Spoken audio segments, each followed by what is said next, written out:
Hi everyone, and welcome back for part 2. Hopefully, you will have listened to part 1 first. So in that, I go through the motion for summary judgment order and look through the analysis of Judge Lyman on each of the sexual harassment sort of allegations that Lively makes. Some he's having none of it. Others a jury could reasonably find that Lively had basis to believe that she'd been sexually harassed, etc., etc.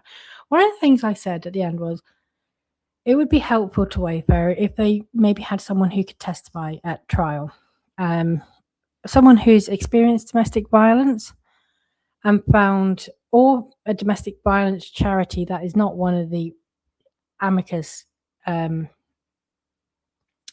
not one of the organisations that filed an amicus brief, because they've got one of Lively's lawyers on their board of councils. But, like someone who had real experience, and there's plenty of people of domestic abuse and is, not happy with the way Lively promoted the movie, found it tone deaf, found it offensive. There is, though, as I said, I have actually put something on the docket which does do that. So there is something. It has been a while since I've looked at this. So this is my motion to quash my subpoena. I'm not going to go through it all because I've already done that. I'll leave a link to the video and to the to the video actually. But here, so this is the introduction. And this is where I specifically talk about why I'm talking about the case. I wasn't a content creator before this case. I don't cover too much other than this case either. I dabble in a couple of things, but mostly it's this case and any related cases.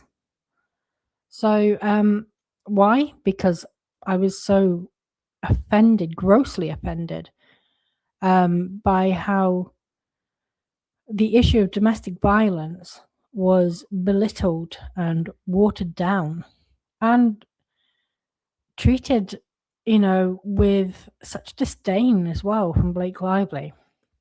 I found it absolutely vile. So and Blake Lively in one of her interviews says, I'm fortunate I've never had to experience anything like that. That was during the promotion after she was supposedly sexually harassed on the set. But anyway, so at this point of my motion to quash, I explain who I am, why am I doing my videos. And I say, I create content on various social media platforms and report on the publicly available legal filings in this case and the various related lawsuits and motions filed across multiple jurisdictions. In many of my YouTube videos, I have openly shared my own experience of domestic abuse and the years-long criminal proceedings that followed. And people will know my marriage was nearly a decade long, and there was a 4-year-long police investigation. My devices were taken from me. I was completely gen-abled. My husband, my ex-husband, he controlled my phone. He had access to everything, my emails, my bank accounts. He was setting up social media profiles, all kinds of weird and wonderful things. He knew exactly where I was. He was able to make and take phone calls, send messages, whilst not even having my phone in his hands. He could do all that remotely. Not surprising, he's a tech expert, very senior in a huge technology firm. But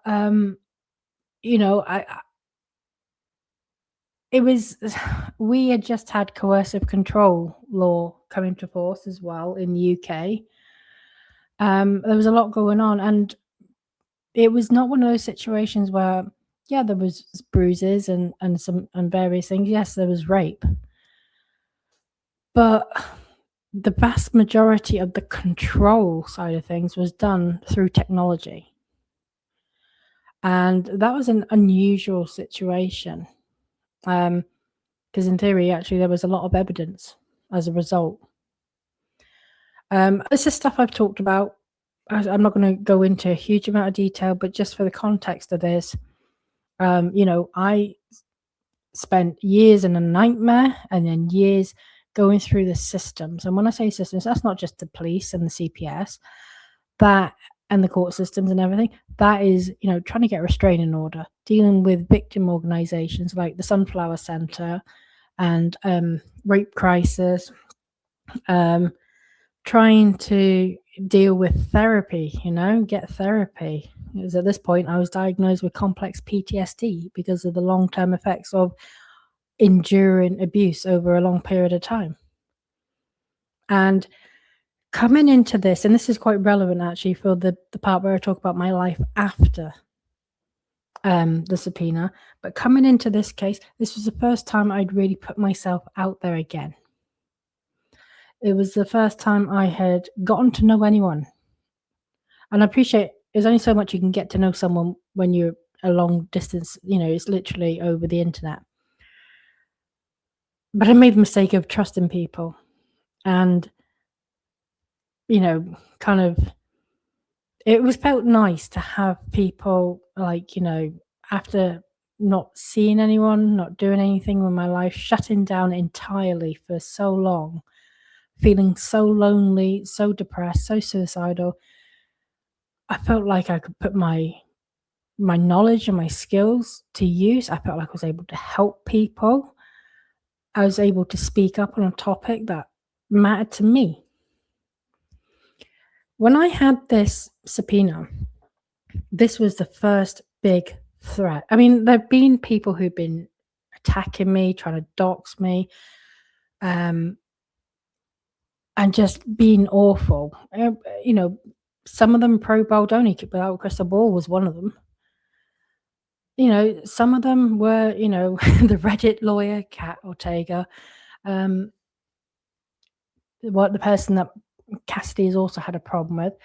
But when I had this subpoena, that was the first time I really felt, oh my God, my privacy, all that information, someone's coming after my information, they're going to troll through it. My privacy is gone again.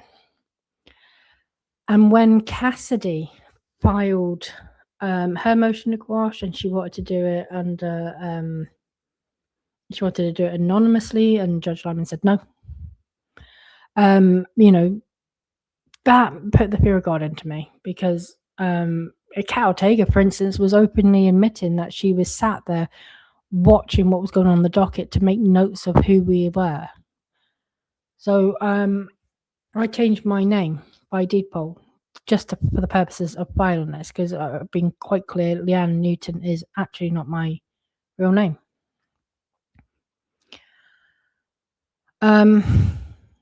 Okay.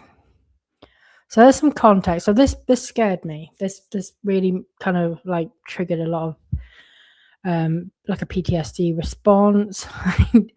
I was working quite hard with my psychiatrist, my psychologist, and doing EMDR just to get through this. But I also had to use my legal skills. I hadn't done that for some time, and not legal skills as in just commenting and writing up threads on X, like actually legal drafting, working through the law, citing law, and making a case and hoping that it was enough to stop this person intruding into all my personal private information.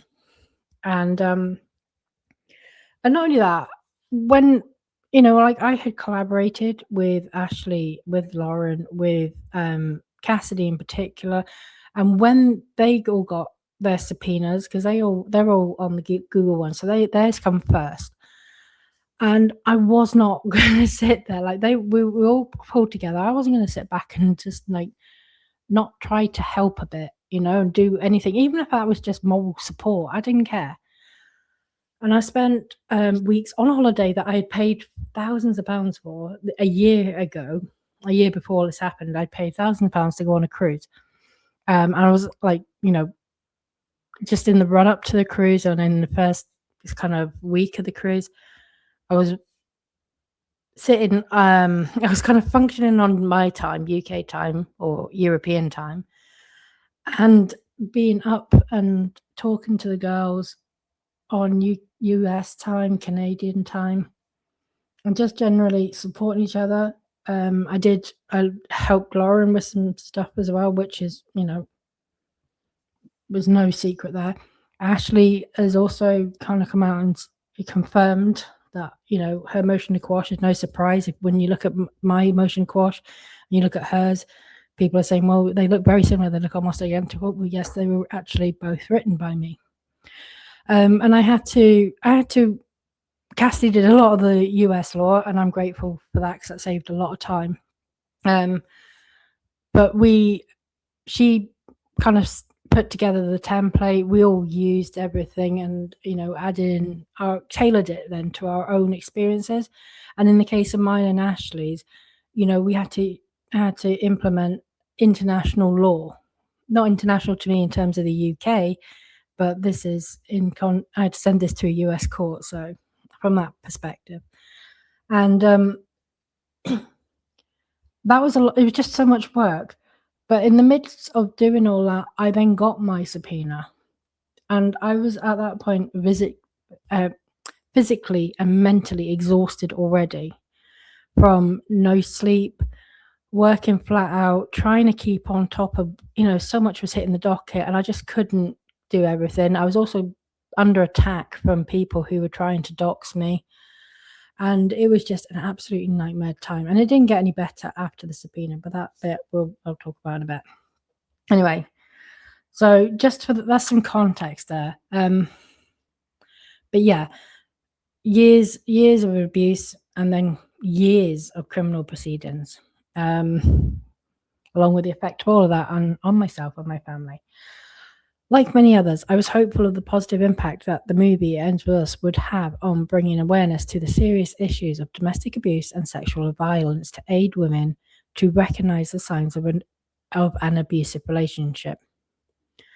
I hope that the partnership with a charity such as No More would provide desperately needed resources to anyone affected who was seeking help and advice. I had seen Justin Baldoni's previous work, which had centered on sensitive topics, including cystic fibrosis, and I was optimistic that he would do justice to the subject matter of the film. When the promotion was underway, it was clear that it was lacking any messaging about domestic violence. Mr. Baldoni was the only cast member who was vocal about domestic violence, and in fact, on the occasions Miss Lively was asked a question about the domestic abuse or how people could share their experiences with her, she scoffed. She laughed, answered with an inappropriate joke. So that's the location share video that I've put a link to. The rest of the promotion fared no better, with cross promotions of hair care products and alcohol, which was completely at odds with the intended supportive messaging surrounding domestic violence, and name dropping her famous friends, along with their clothing brands and songs. There was further controversy when Brandon Sklenar filmed a junket with Ryan Reynolds, who portrayed a, in quotes, jealous husband, Hugh Jackman portraying a jealous best friend, and Mr. Reynolds' mother portraying a jealous mother-in-law, whilst simultaneously fixating on a close-up image of Mr. Sklenar's clothed posterior. I forgot I said all this. Like many people, I was horrified that not only was the important message intended to raise awareness of domestic abuse being erased, but that the people in charge of the marketing and promotion were mocking it and even imitating some of the behaviors that are commonly associated with domestic abuse. Because, jealousy, especially with husbands, is quite a big deal, actually.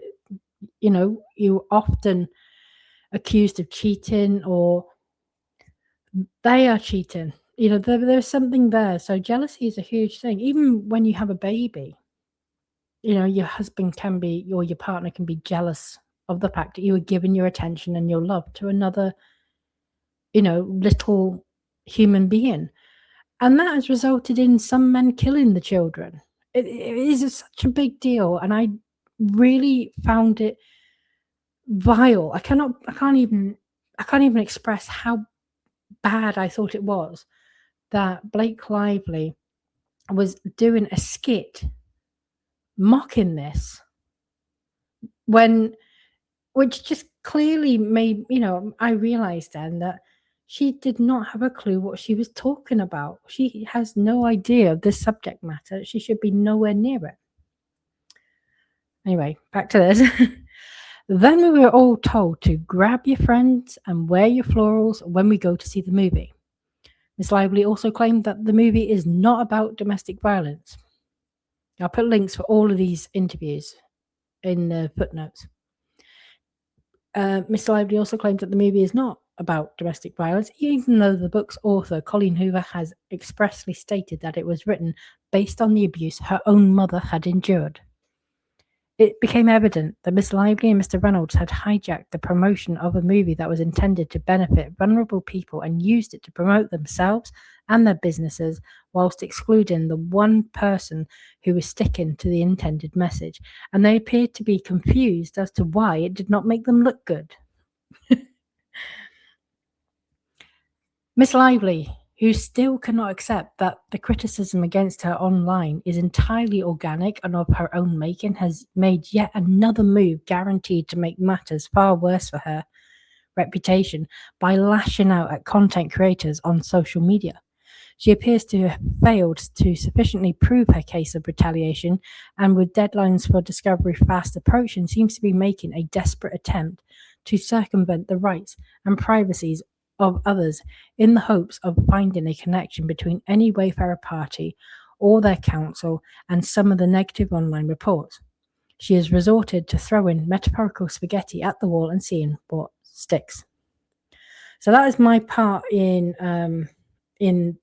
this,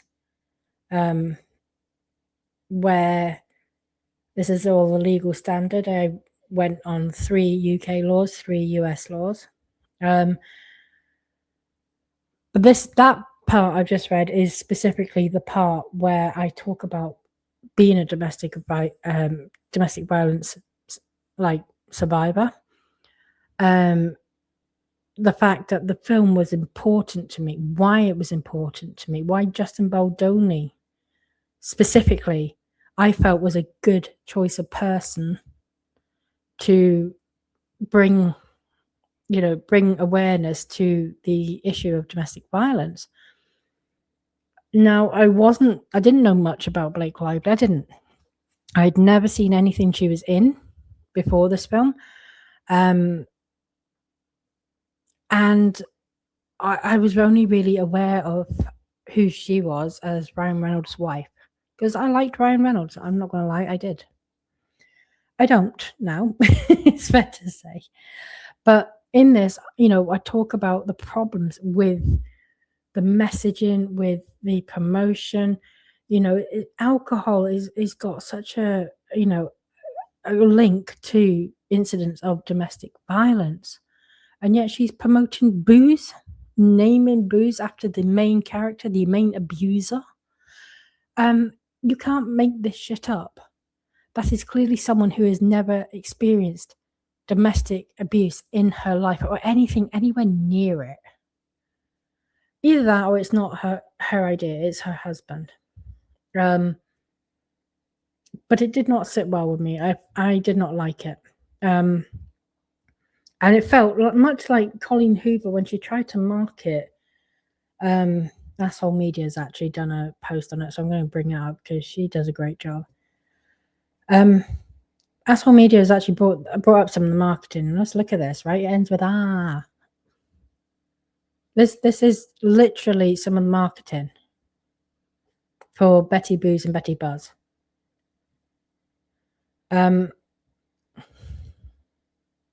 Which I find completely horseshit. I do find it so offensive. But this is Colleen Hoover. This is she's marketing nail polish and what else? It was a coloring book, wasn't it? And literally the first comment is, why did you make merch for a book about domestic violence? And she had huge backlash for this, so badly that Justin Baldoni had to get Stephanie Jones to get involved and fix the reputation. The backlash actually happened during in the kind of pre-production and early filming.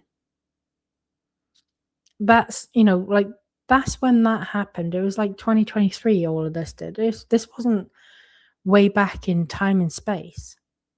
It was around the time that, Blake Lively was part of the film, or shortly before she became part of the film. It was in very close proximity where she should have been aware. And she should have seen what happened to Colleen Hoover and just avoided it. But she didn't. She thought she knew better. She thought she had star power and, everyone loved her. So it would work with her. And Colleen Hoover, I think, just sat back and just rode on the coattails. That's why she jumped on board, because she wanted to she wanted to market the film herself that way, but had a disastrous flop because, she didn't have the names of Blake Lively and Ryan Reynolds to back her up. She didn't have WME to back her up, Sony. But she was more than happy to jump on to Blake Lively's coattails when Blake Lively started doing it, and still got backlash for it, along with Blake Lively. But there was already backlash for this movie because of Colleen Hoover's attempt to market it as a rom-com and something all flowery and, all summery and all. I really don't understand these women. I really don't understand these women. And then there was backlash because Blake Lively was cast, and it didn't sit well with Colleen Hoover's cohorts. They thought she was too old. She was. The character had to be aged up. And there was a lot of things that had to be kind of changed about the characters. But Blake Lively was a bloody awful actress, to be honest. All she seemed to do is just talk word salads and laugh all the way through, no matter what is going on. And it was just so out of place and forced. And then there was, she was trying to this competing thing with Deadpool Wolverine and the franchise that was, and she was trying to recreate that with the ends of us. She saw an opportunity and she quite literally grabbed it by Henry Gold's balls, and it did not work out like that, because the argument is, right, is Hollywood does not want to market a domestic violence themed movie because it's too serious, right? Well, I'm sorry, that's what the world was expecting, and that's what the world actually wanted, was to tackle and raise awareness to domestic violence. And when I can't even say it's just Blake Lively, because Sony were doing this, WME as well. When this marketing went so badly wrong, instead of saying, do you know what, we read the room wrong and maybe we should have done our own thing, or, adapted, worked with a different book adaptation, then, they didn't take responsibility. No one took responsibility. But there was absolutely no smear campaign. I wanted to,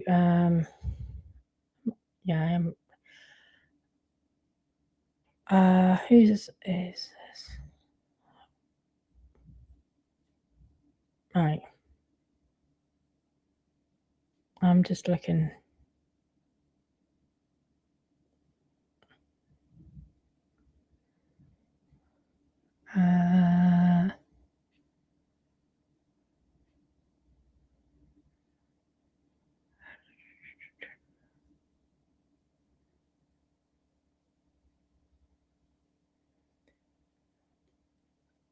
Okay. So it's Lawrence. I think this might be. I'm just going through. looking to see if there's anything here.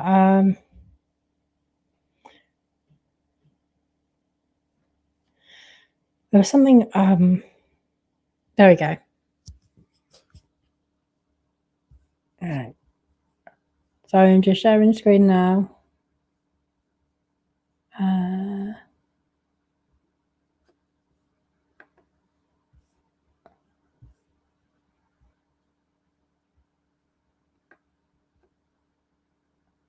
Oh, just sorry. I'm having some technical issues here. Right. Okay. Share this tab. Okay. Let's go to Lauren's a minute. I mean, Lauren has been quite open. She has experienced, harassment and various things herself. She's also been falsely accused. But this was part of her declaration, basically, to support her motion to quash and a request for a protective order. We all applied for a protective order. We didn't get any. Never mind. Lauren says, prior to Miss Lively's California Civil Rights Department complaint being filed and the New York Times article being published, I did not know much, if anything, about Miss Lively or Mr. Baldoni outside of their respective career works. I was aware that Miss Lively was married to Ryan Reynolds, whom I was a fan of. I became interested in this case because I was a fan of Miss Lively's work on Gossip Girl and The Shallows, and I saw there was an increase in number of people online who were discussing Miss Lively's past behaviours. I felt this criticism was unfair as these behaviours occurred several years ago, and I do not believe that past mistakes, statements, or behaviours always reflect one's character in the present. Which, I think that's such a great thing to say, and that's the kind of person Lauren is. As she came into this, she was aware of some of the criticisms of Blake Lively, her character, how she's behaved in the past, but she kept an open mind, which is just lovely. I started my coverage of this case on YouTube with an open mind by reading Miss Lively's original complaint against Mr. Baldoni and the Wayfarer parties, as well as related articles on popular news sites. I openly expressed my discomfort over the harsh judgments online of Miss Lively's previous statements and behaviours. As I continued in the early stages of my coverage, I specifically stated that my stance on the issues between Miss Lively and Mr. Baldoni was aggressively neutral. After carefully considering Miss Lively's complaints and the statements made to the press by her attorneys, as well as the legal filings and statements by all other parties involved, I determined that I did not find Miss Lively's version of events to be credible. This has been presented as my subjective opinion, and I have named my channel coverage the Court of Random Opinion to reflect my reviews as such. Most of my opinions and YouTube videos are based on the federal court filings in this case, which I purchased on my own from the PACER website.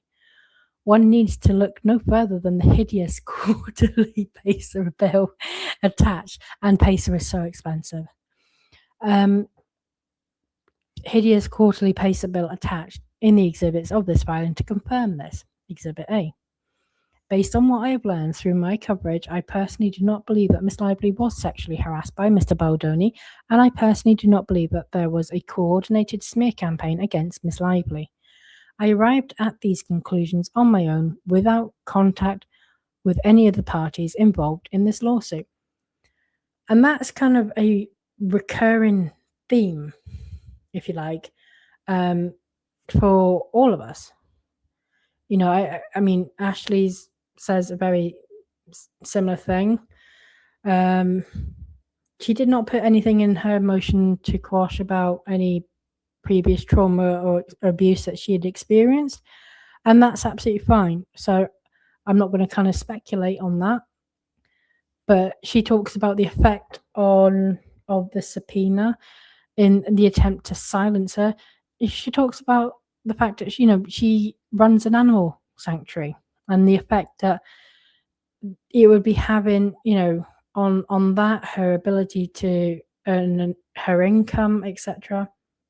So that's where Ashley kind of the angle she comes from. And again, she says the same thing. Look, I looked at everything, I read everything, and I didn't believe her. It's as simple as that. It's no more complicated. And Cassidy's been open about some of her bad experiences. That's, why she was absolutely mortified, at the thought of having to reveal her real identity. And like me, she had to take drastic measures and appoint a manager for her company, her business, as the signatory to the motion to quash.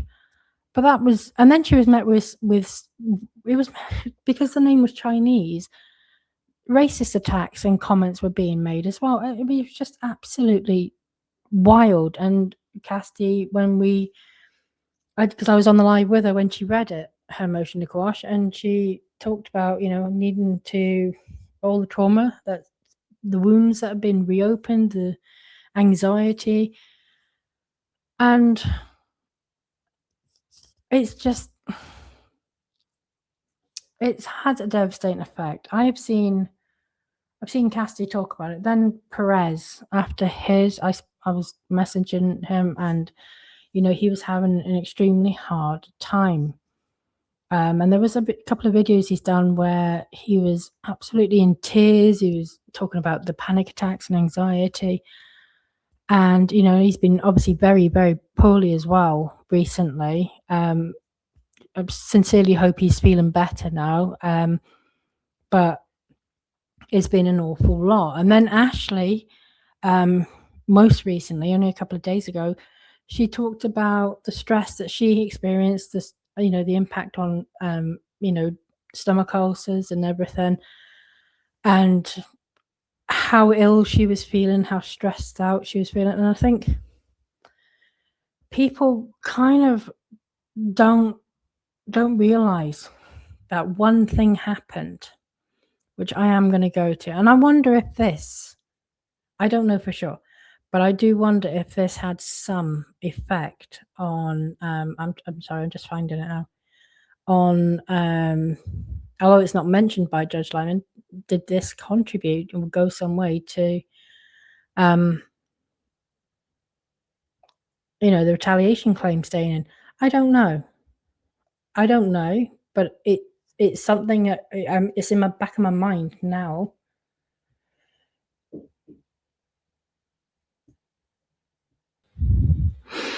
So this is the response. Sorry. So this is a response from Ezra Hudson to our motions to quash, stated 26th of July. In it, she says, Plaintiff Blake Lively writes in response to the motions to quash as to specific proportions of Ms. Lively's subpoena to Google regarding third parties Lauren Nidey, Ashley, Brianna, Eve, Mackenzie Folks, that's obviously Ken's with the spatula, and Cassidy O'Connell. And 2, Miss Lively's document subpoena to X as to third party Leanne Newton. So it's just us 5. We were the only ones that filed motions to quash. Some other content creators did have meet and confers. Some, I don't know, some didn't do anything, I think, or weren't sure what to do, or by the time they found out, it was like past the deadline anyway. But we were the 5 who filed subpoenas to quash. No one else did. Other than, the personal ones to Andy, Perez, etc., etc. I'm talking about the Google/X. Based on the third party's representations, this is the bit, right? She's a crafty cow, Ezra Hudson is. Based on the third party's representations made in meet and confers, public statements and or information provided in their move-in papers, there is no further information required from the subpoenas as to these specific third parties at this time. Now, she's talking about move-in papers, and again, that's just us 5. And she says these specific third party, there is no further information from the subpoenas as to these specific third parties. And she says at this time. Now, when she starts that sentence with, based on the third party's representations made in meet and confers. She never met and conferred with any of us. That was untrue. And she's not talking about the people that she did meet and confer with. I know without a crystal ball met and conferred with her. Who else was there? I know. I think Shusty did. I can't remember I can't remember who else did what off the top of my head, and I don't want to get it wrong. But she starts a sentence where she is specifically talking about just us five with, based on the representations made in meet and confers. And we never had a meet and confer with her. She's conflating that and it just completely misrepresented. And because of the statements like that, people took that as, like there is no further, the end of the sentence is there is no further information. She didn't get any information from us other than our motions to quash telling her why we didn't like her and why the law did not apply to our subpoenas. Yeah, do you know how much abuse we all got? Oh, certainly. I mean, I had some from pro-Lively supporters saying, oh, look, you did have information. You were working with Wayfarer. Even though we weren't on a list, they swore blind we were going to be on a list. The list was unsealed. We were not on it. Then this letter drops on the docket and they're like, oh, so you did actually give information. So you were working with her the whole time. You were lying. And we got hounded and abused and harassed over it. And it was just awful across every platform. Miss Lively has therefore withdrawn the subpoenas as to them. Accordingly, Miss Lively requests that the court deny the third party's motion to quash as moot. And that wasn't just it, right? She then waffled on about, where the term untraceable smear campaign came from, right? And then went back to us. Miss Lively's subpoenas were one part of the discovery process aimed at gathering information to link the Wayfarer Party's activities to sources through YouTube and ex-content creator accounts. Then she goes on to say, Miss Lively's counsel has met and conferred with various individuals whose account information is the subject of the subpoenas, including the third parties who have filed motions to quash, but she did not meet and confer with us. She didn't meet and confer with any one of us five who filed a motion to quash. That is a lie. And has determined to withdraw the subpoenas as to them. Miss Lively's counsel has advised Google and X that the subpoenas are withdrawn as to each of the following social media handles identified by the third parties. So that's obviously Lauren's, Ashley's, Kenz's, Cassie's, and mine. But that's an outright lie. And although he doesn't reference anything about the subpoenas, the content creators, I do wonder if part of what is in the back of the mind of Judge Lyman is this suggestion that, we gave up information to Ezra Hudson. There was information to give. We had nothing. I've been very open about in my motion to quash, I say openly, I actually contacted Brian Friedman with quite a few things. I sent him the Ari Emanuel recording that Colonel Kurtz, got hold of with the help of CJ. And my motion to quash makes that abundantly clear. I sent that to Brian Friedman to say, hey, I think you might find this useful. I also found that the metadata, the October 31st metadata in those embedded text messages in the New York Times article, and sent that to Brian Friedman. I also made clear that I never got it's not like I had responses. I wasn't contacted, and I certainly wasn't paid. I made these discoveries off my own volition, or sent things to Friedman off my own volition. That's that. But a little bit niggling part of me is thinking, well, is it something that's at the back of the mind? You know, it's so irritating. And we did actually file a follow-up letter to say, hold on a minute, this is misleading. You are implying a meet and confer took place. It did not. And I think that in mine, I included the attachments, where one was scheduled, but we cancelled. We all cancelled because they wanted a Zoom meeting, and the Zoom meeting actually gives some information like your location. So, in your IP address and so on and so forth. So we cancelled the Zoom meetings. We weren't taking any chances. And to be honest, there was no need to, because the very next day, I was due to have the meet and confer on the Friday. On the next day, she randomly pulled it anyway. Instead of opposing it,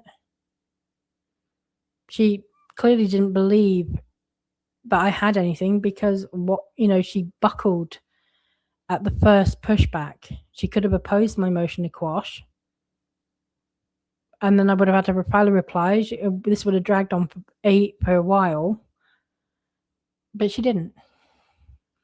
And it would have been even more difficult for us, because technically we weren't the ones directly subpoenaed. It was our data that was subpoenaed, but it was subpoenaed through social media platforms like X, like Google, like TikTok. So technically those companies were subpoenaed, and they were the ones who were supposed to respond. When I tried to contact X about the subpoena and what to do, I literally got it was like, have you tried clearing your cache? Have you tried clearing your cookies? Have you reset your password? Just a tech support to-do list sort of thing, Have we tried to, that's not going to help me with subpoena. But yeah, I was a bit like, oh, okay. So while we're on the subject of subpoena, so let's just 2 months. I'm not gonna name people. If this crap keeps carrying on, I will start naming people. But I have tried to avoid conflict. I have taken a lot of abuse. I've had my reputation and name just dragged since right off the back of this. Before I'd even come up for air, following my subpoena, people who I regarded as very close friends, right, who I've met obviously through this covering this case. One was a moderator for my channel. She is no longer. And two others in particular, I thought, I trusted them. I misjudged the situation, but I trusted them. So when you go through something like this, and I'm not making any excuses, and where I went wrong, I have held my hands up. But there was kind of a situation where I had vented a little bit about someone. Again, I won't go into the details because this is supposed to be kind of private. But my messages are being shared in group chats, cozy little group chats, where people are going and joining to slag me off. So the person though who I was having a bit of a rant about to these so-called friends is aware of the situation, aware of the background, and I have apologized publicly. So I mean, people may be able to put two and two together just from that. There were reasons. There was a lot of context missing with the narrative that was being shared about what I was saying. It was basically made to look like I was just, talking shit about him or this person. And I wasn't. That wasn't the case. There were things that had been said or done that had kind of caused me a headache. And I was stressed out with the subpoena as well. And I was absolutely exhausted and not in very good health either at all. And I was still caring for my child who needed round-the-clock care. So when my messages were shared with this person, I was asked, oh, did you say that? I said, yeah, I did. this is what actually happened. This is why.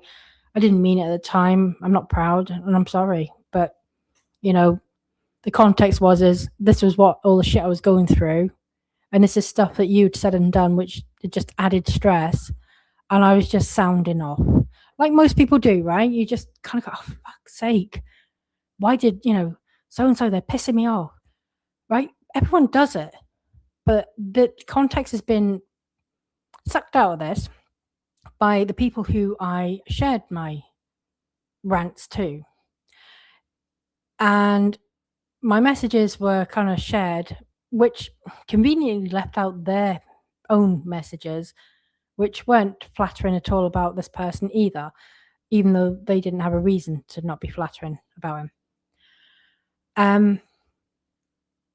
That was the first thing.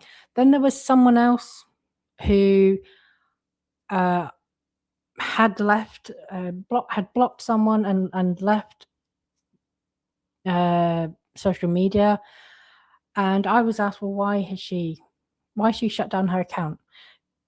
Because it's not the first time, and I echoed the concern. I'm not explaining this well. So basically, someone else had been upset by this person, and I basically said, oh yeah, this has happened and so is not happy, and I was kind of echoing someone else's concerns. And when I got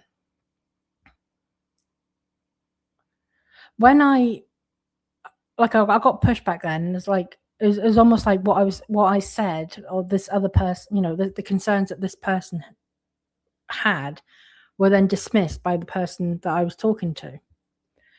And I was like, no. And I misremembered. I was explaining a situation, a similar situation that I had been through. And I thought that I'd kind of been asked to do something, and I'd said no. But what I forgot is actually I'd said, oh yeah, thank you. I hadn't actually said no. I just wanted to have said no.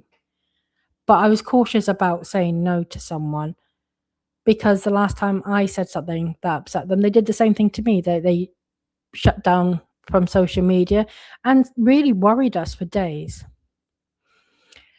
And it wasn't to be mean. Again, it was just literally right off the back of the subpoena, and I was just like, oh, I can't be dealing with everyone's drama.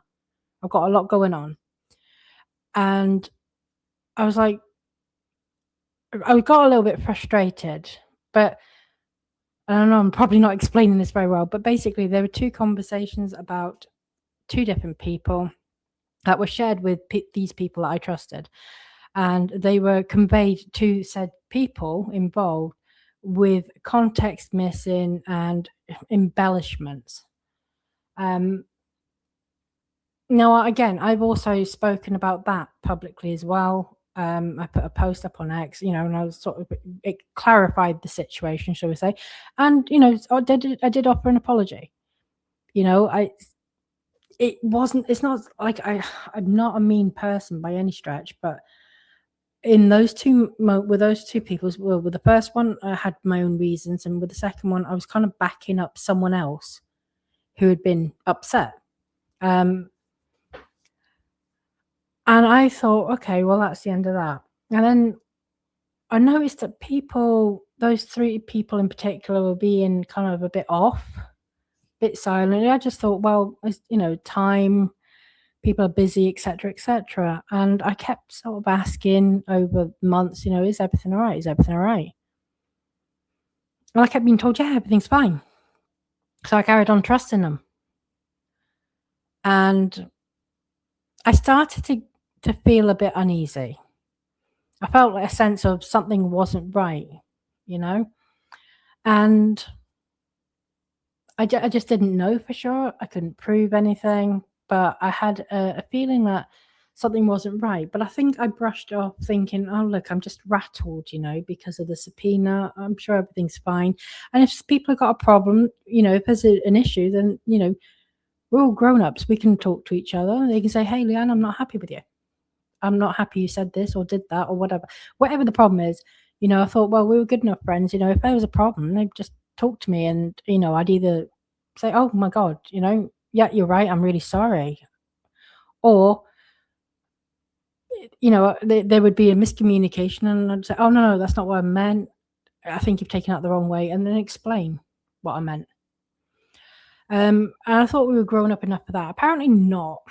So it eventually come to my attention that these people, amongst others, had actually set up group chats about me. And they weren't just doing that. They were rummaging through my family's social media accounts. My parents, my brothers, my children, in a really creepy way. And they were sharing deeply private and personal things that I had shared, including my real name, in these group chats, to my knowledge. They were also, I'd also shared my maiden name actually as well, because one of the people lived in the same country, same city even, that my dad's family had lived. And I was asking them about, do you know this place? I had some ancestry records with addresses and various things, and I said, oh, do you know where this is? Or is this name, is that a common name? And I was trying to find out a bit about my family history. So they were aware of my maiden name, my full maiden name, like my first name, my middle name, my surname, and that will become relevant. On the 1st of September, I decided to do a video after being sort of like, had people still niggling about my qualifications. So I thought, what, I'm just going to do a video to address it once for all. I've had enough. And I talked this through with one of them, who said, yeah, no, that's a great idea. During that, now this was the anniversary of my brother's death, which they would have known if they'd gone through my family's social media, as it turned out they had. But one of them, I don't know specifically which individual it was that did this. I don't need to, because a collaboration is a collaboration. And someone portrayed my mother. They literally created a like a YouTube account with my mum's name, and they appeared in my live chat. And then they started sort of saying, oh, as my mum, you need to prove, you need to show your qualification. I was thinking, why would my mum be saying that? Because my mum was the one who supported my children. She looked after my children whilst I was training. So my mum knows damn well what qualifications I have, where I have worked, everything I was talking about. My mum already knew it, so it didn't make sense. So I called my mum. My dad answered her phone because she was asleep. She'd had a difficult day because it was, like I say, the anniversary of my brother's death. And the last thing she was thinking of doing was being on YouTube. She hadn't watched any of my videos up to that point, so why start then? And I relayed this to my moderator group chat, where one of my moderators, who had been pretty silent up until this point for several weeks and had been ghosting me for weeks, suddenly become animated and said, oh my God, that's terrible. What happened? And then she then made a bizarre comment of, I don't think you ever told us your real name, except I had. But they put forward, could it be my ex-husband? And that was a possibility in that scenario. On my own channel, yeah, I could see that was a possibility. I kept an open mind. That was until I appeared in Cassidy's live stream. That was only recently, actually. I think it might have been February, start of March, sometime like it was a few weeks ago, but it was not long ago. I know I was on a live stream with her recently, but it wasn't that one. It was the one before. And what happened there was, actually, I remember it was a live stream on the 1st of February. That was the time, my time anyway.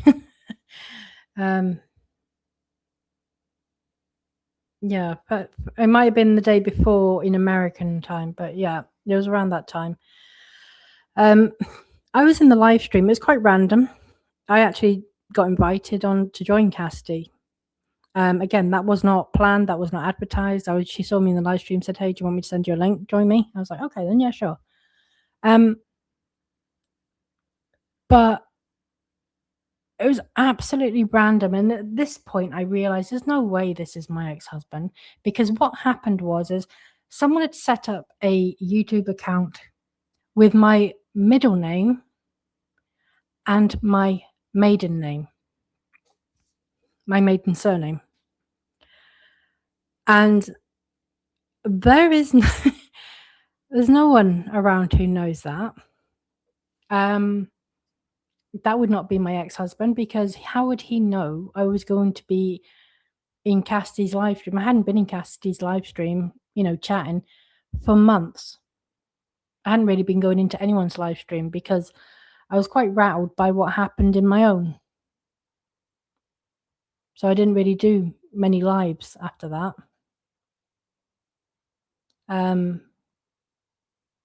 So this is kind of the first time I'd really put myself out there again, gone into a live stream of a fellow content creator, a friend, and someone has put together a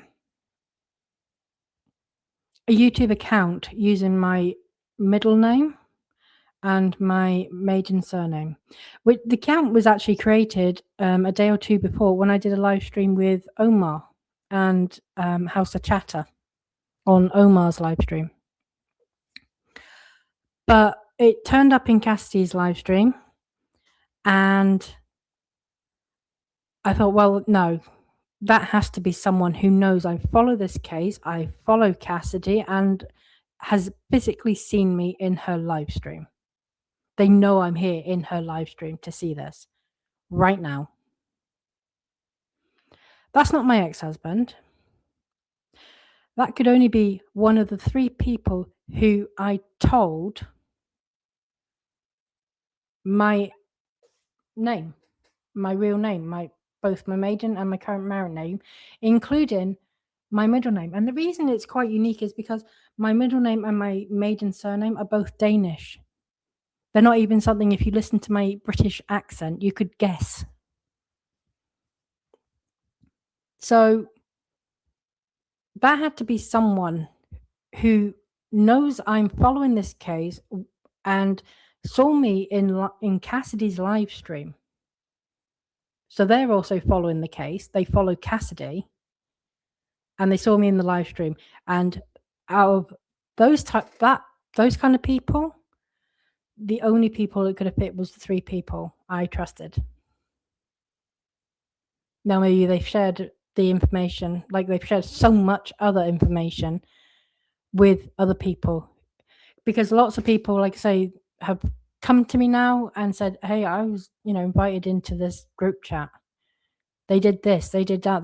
They talked about, shared information that I told them in confidence about my children." Now, I can understand, if you've got a problem with what I've said about someone, that's one thing, okay? Then just don't follow my stuff. Say, "Hey, I've got a problem. Let's not be friends anymore." They didn't do any of that. They didn't even say, "Hey, we've got a problem with you." And this kind of cyber stalking, this creepy setting up accounts to intimidate me, knowing my history, knowing my ex-husband used digital technology to monitor me and to harass me and to scare the living daylights out of me, and they did that. And yet they're Baldoni supporters. They literally hate a woman. 2 of these people are content creators. One is a moderator for content creators. And it's absolutely shameful that they're acting like that. But there we are. And it's, I'm in that scenario in Cassie's live. I dropped a message to Lauren and Cassie. Lauren kicked the person out. I haven't seen a repeat since. But I do know that some other people who've been listening to what they're hearing about me,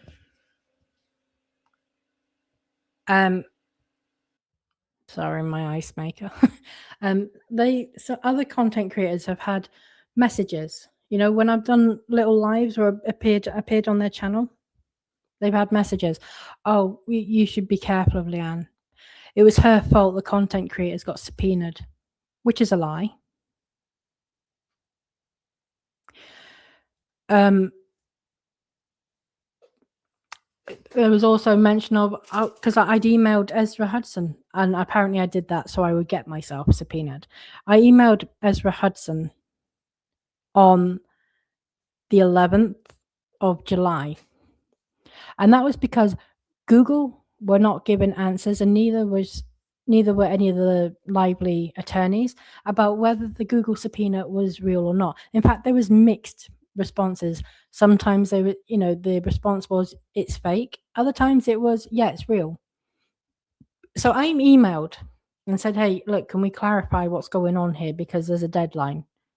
I was honest about that email. I did a video on it saying, hey, I've done this. I wasn't the only one either. Like, lots of people tried to contact Manat to get some answers because it was confusing, and we didn't know what else was coming because we knew that there were more content creators that had been subpoenaed. I wasn't on the Google one, but I was trying to help my friends, which is something I carried on doing when we helped draft our filings, etc. But I did not do that to get subpoenaed. I'd already been subpoenaed. My subpoena date was the 3rd of July. I'd been subpoenaed the week before I sent that email. And I've heard a whole host of other lies being told about me. Some people have had the good grace to just drop me a message and say, hey, I've heard this. I want to hear what you have to say, though. I want to hear what you think. And if there's, something, I'm happy to talk. But it is not a normal situation for people to be spreading so much lies and causing trouble and trying to intimidate someone like this just because you have an issue. It's absolutely wild. And to be honest, I'm not sure what the agenda is there. I mean, like, say that some of them have gone on to start their own content creator stuff. They were fine doing that anyway. It's not like I stopped them. But to be distorting facts is just really strange. I had that. So that was obviously still going on up until February. I don't know what else is coming next. I think a lot of me is I don't really care either. I really don't care. I did. But yeah, and a lot of sadly, some content creators have had people, whispering in their ear, and they've listened to it blindly. So I've now got content creators I've collaborated with in the past who don't talk to me anymore. And we've not actually fallen out. Well, there's been no fallout between us. They've just listened to what they've been told to and not even had the, they've not even considered maybe approaching me and speaking to me about it. But, that's the nature of this. I'm here to do what I want to do. I want to talk about this case because the case is important to me. So, and I don't need to be I'm happy to not be dealing with drama. I'm happy to not be, having to deal with people who are that way inclined anyway. I have my friends who I trust implicitly. I have Ashley, I've got Cassidy, I've got Lauren, and House of Chatter, she's just adorable, and Omar, and several others too. But I have a nice little circle around me. I have a wonderful community.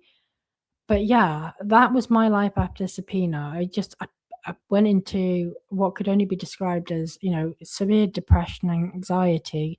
I struggled so much because it brought back a lot of what I went through in the past. And I was simultaneously kind of juggling difficulties, real life difficulties, such as my little girl and her health. I also had a cancer scare in the middle of it all as well.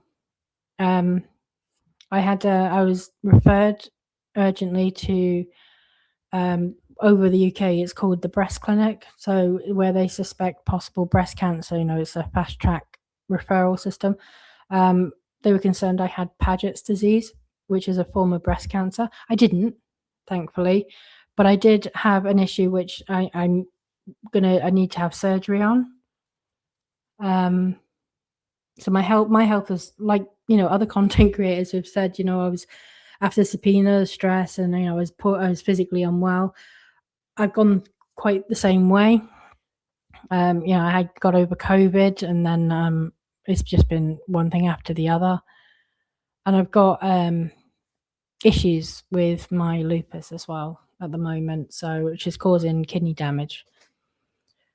But I think that's why I've been taking some gaps a little bit in, doing videos, just to give myself that space. But there are other areas of my life as well which have got better. So there is that in my personal life. Yeah, it's not been all doom and gloom, but in particular, that was quite a hard moment because I really put my trust into people, probably for the first time in such a long time. And I feel like, yeah, I wasn't perfect in the situation, but I didn't think I warranted everything that happened afterwards. I didn't think it warranted, people pretending to be me, pretending to be my mum, just to scare me and intimidate me in live streams. Because it worked. I did back away from doing anything doing my X threads. I did back away to some degree, participating on live streams and, going into live chats. I mean, some of that was also like just resetting my clock after spending so much time on American time, whilst, and being available for live streams in the middle of the night, my night, just to get up in the morning and take my little one to school. That was actually taking its toll as well. So I had to have some discipline, which I'm glad I did. In that sense, I can cover this case from the UK. I can still collaborate with people in the US and in Canada, and it works really nicely now. And I get to interact more with my community. I get to spend more time answering questions in the comments, but I will try to make more time for live streams. Now I'm sort of bouncing back a little bit from everything, not just from the aftermath of the subpoena, from the subpoena, from before the subpoena, finding my way as a content creator, because I'm still, I haven't been doing this long at all, and this is still quite new, and I'm still a little bit nervous. I don't know how well I've explained all of that. I'm hoping it'll make some sense, and I'm happy to kind of answer questions. It's hard to explain a situation whilst also trying to keep some information private, because I'm not wanting to kind of name and shame anyone. But as I said, if the harassment continues, I mean, some people may have seen it on X. They may have even been contacted directly by people, and invited to participate. But there is another side to the story, and I'm not looking for any kind of conflict. It's just, like, I've had a hard time, and actually this was a hard time I went through. And it's just being a bit open about that now and kind of facing it head on rather than trying to pretend it didn't happen, which is what I did do for quite a while. Because it hurt so much. But, it is what it is now. And I'm not going to be careful of what I say on this case. And I'm not going to hide either. Like, I like going into my friends' live streams and participating and giving them support. So that's what I intend to do, I think, going forward. But that's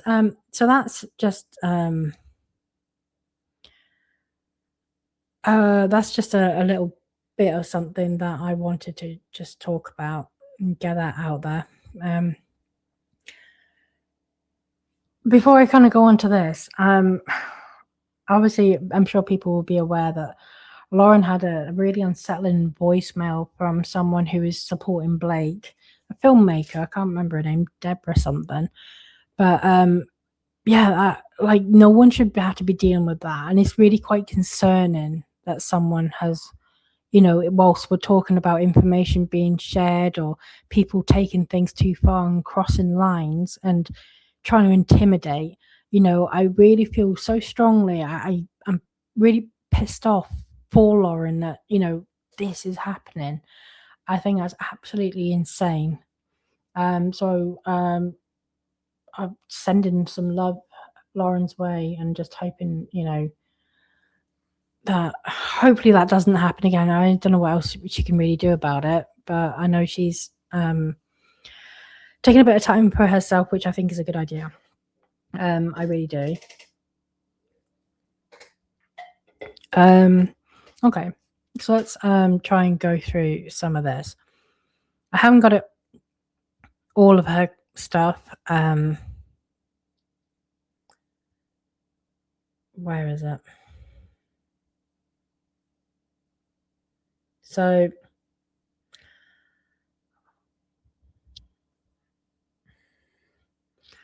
Blake Lively. Where do I even start? Again, so she has taken these quotes, and as I said in part one, when we were going through Lyman's analysis, this is just nuts. Okay, so she's done exactly what we anticipated she was going to do. She has taken selective quotes which appear at first glance to support her. This does not actually support her. This is not saying she had evidence. This is not saying that the evidence was good and, she had a good claim. This is saying there is just enough for there to be a triable issue to put before the jury. And it really does not take much. As I said, it's literally 50% plus a little whiff, a little puff more. That's it, a scintilla. It is, a blink and you'll miss it amount. It's so tiny. And but the way she's kind of throwing this out there is like, oh my God, look, the jury, Lyman supported me. Finally, a jury could also find that the Wayfarer parties understood that Lively thought that they had behaved in a discriminatory manner. Again, this is not a like a conclusion. This is not like, Lyman is not weighing in an opinion. He, as he said, as I showed you in his order, he makes a point of saying, I am not going to assess the merits of her claim. He was just assessing whether there was something that would have been enough. Now, had it just been the talking about their own sex lives whilst writing scenes, the circumcision conversation, which wasn't even part of her complaints, and the slow dance, had it just been those, then she wouldn't have had nothing. And the fat shaming, she wouldn't have had anything at all, and there would be no retaliation. So it is being spun, like much like she spun our motions to quash, and like, well, met and compared, but it wasn't us, but it was she plonked that statement in the sentence where she was specifically talking about us, where she literally uses the term specifically in concerning these content creators. So, lively twisting words was entirely predictable. We called it. I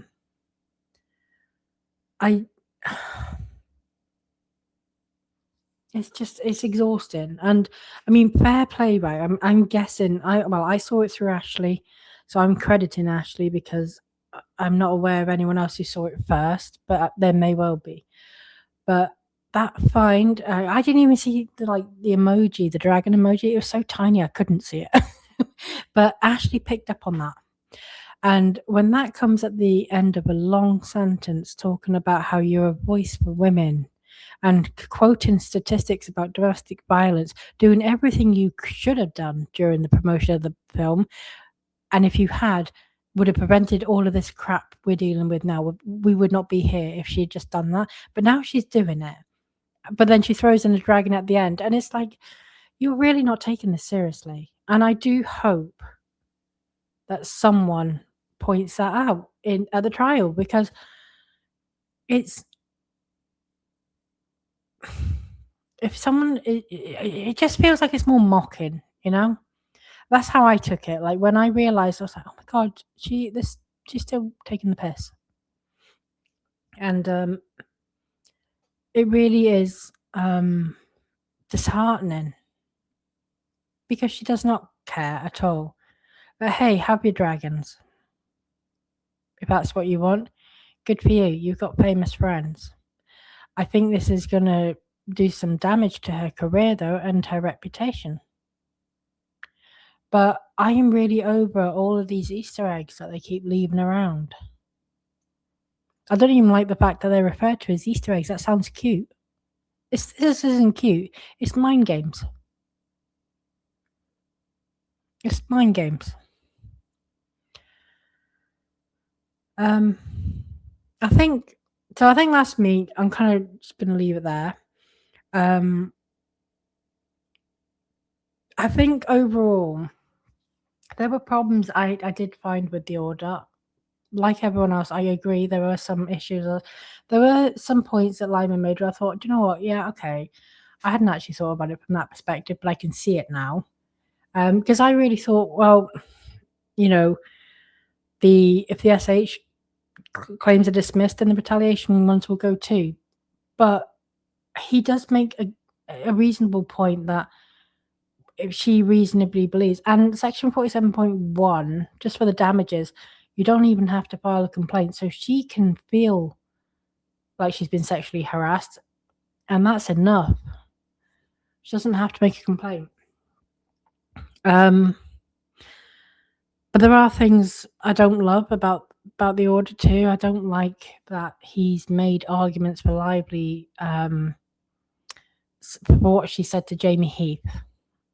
I just feel like it was unnecessary. He did the same thing for Ryan Reynolds in in the motion to dismiss order against Wayfarer's complaint, and it just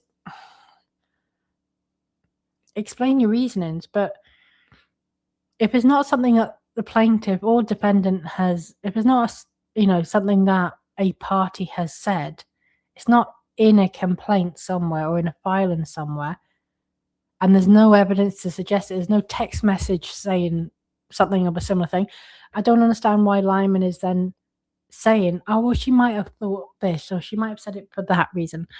He does not know that, so why say it? I think he oversteps there. Okay, I've talked enough, and it's getting quite late anyway, so I'm going to leave it there. Thank you for listening. It was good to talk about this one. I know I probably sounded a bit kind of I found it quite hard to talk about my experience after the subpoena. So, I kind of did my best. It was not scripted. It was just like, do you know what? This is what happened. And was trying to say it as best possible, but it was quite difficult to say as well. So,